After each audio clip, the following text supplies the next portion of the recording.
Nedēļas nogalē Priekuļu slēpošanas un biatlona kompleksā norisinājās jau 50. Latvijas Sporta veterānu savienības organizētās sporta spēles.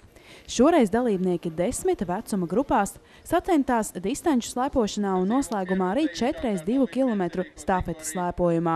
Jubilejas reizē Priekuļos bija sabraukušas 19 komandas no dažādiem Latvijas novadiem. Dalībnieku skaits kādā aug, šogad ir pietiekšies 180, ieradušies uz startu. Varbūt vēl atbrauks kā sindālais, tāda dalībnieku skaits kupls.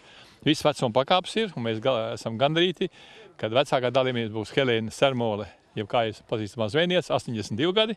Par to mēs viņu šodien šeit suvināsim, kad cilvēks tādos gados visu var un visu dara. Slēpotāja Helēna Sermole stāsta, lai gan viņas vecuma grupā konkurentu nav, trasē slinkot nedrīkstot.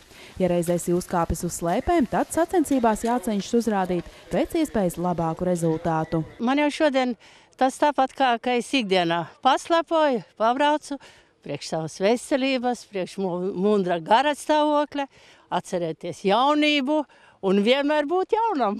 Arī daudzi citi Priekuļu slēpošanas un biatlona kompleksā satikties sporta veterāni stāsta, ka ar sportu nodarbojas jau kopš bērnības un skolas gadiem. Ja vasarā tā ir nojošana vai kādas garākas pastaigas, tad ziemā neiztikt bez slēpēm. Es esmu sportā no jaunības. Es gan kā tā viegli atlētika nodarbojos. Bet, ka vajag slēpošanu, noslēpojāt. Ziemā arī uz slēpēm patīk uzkāpt, vai ne? Jā, tas gan. Man slēpēm faktiski labāk patīk braukt, bet nesanāk tā braukšana. Patīk. Patīk ziemā.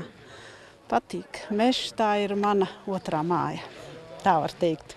Vasarā ogas sēnes un ziemā slēpošana.